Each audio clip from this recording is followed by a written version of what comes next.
നമസ്കാരം. Raf talk ഫുട്ബോളിലേക്ക് അവർക്കും സ്വാഗതം. പ്രിയ സുഹൃത്തുക്കളെ, ചിരി എന്താണെന്ന് വെച്ചാൽ വല്ലാത്തൊരു ഫിക്സർ നിർണയ നറുക്കെടുപ്പായിപ്പോയി. പ്ലേ ഓഫിൻ്റെ ഫിക്സർ നിർണയം കഴിഞ്ഞിരിക്കുകയാണ്. യുവേഫ ചാമ്പ്യൻസ് ലീഗിൽ റയൽ മാഡ്രിഡിന് ഇതാ പക വീട്ടാനുള്ള സുവർണാവസരം കൈവന്നിരിക്കുകയാണ്. ബെൻഫിക്കയ്ക്കെതിരെയാണ് അവരുടെ പ്ലേ ഓഫ് മത്സരം. ഇനിയിപ്പോൾ ഫിക്സർ നിർണയം കഴിഞ്ഞിരിക്കുന്നു. നമ്മൾ നോക്കുകയാണ് ആരൊക്കെ ആരോടൊക്കെ ഏറ്റുമുട്ടുമെന്നുള്ളത്. മൊണോക്കോയുടെ എതിരാളികൾ പാരീസ് സെന്റ് ജർമ്മനാണ്. നിലവിലെ ചാമ്പ്യന്മാരായ പാരീസ് സെന്റ് ജർമ്മൻ ലീഗ് 1 ടീമായ മൊണോക്കോക്കെതിരെ കളിക്കുന്നു. അതേസമയം യുവൻറ്റസിനെ എതിരിടാൻ പോകുന്നത് ഗലറ്റസരായിയാണ്.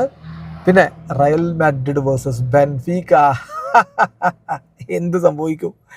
റയൽ മാഡ്രിഡ് പക വീട്ടുമോ, അതല്ല ഒരിക്കൽ കൂടി ഹോസെ മൊറീഞ്ഞോ റയലിന് പണി കൊടുക്കുമോ? Just wait and see. ഇത് ദ്വിപാദ മത്സരങ്ങളാണെന്ന കാര്യം ഓർക്കണം. ആദ്യ മത്സരം ബെൻഫിക്കയുടെ മൈതാനത്ത് നടക്കും. രണ്ടാം മത്സരം സാന്റിയാഗോ ബെർണബുവിലായിരിക്കും. പിന്നെ അടുത്ത മത്സരം ബൊറൂസിയ ഡോട്ട്മുണ്ടിന് എതിരാളികളായിട്ട് അറ്റലാന്റ വരുന്നു. കറാബാഗ് വേഴ്സസ് ന്യൂകാസിൽ യുണൈറ്റഡ് പോരാട്ടമാണ് മറ്റൊരു പ്ലേ ഓഫ് വരുന്നത്. അത്ലറ്റിക്കോ മാഡ്രിഡിൻ്റെ എതിരാളികളായിട്ട് ക്ലബ് ബ്രൂഗെ. അതേസമയം ഇന്റർ മിലാൻ്റെ എതിരാളികൾ ബോഡോ ഗ്ലിംറ്റാണ്.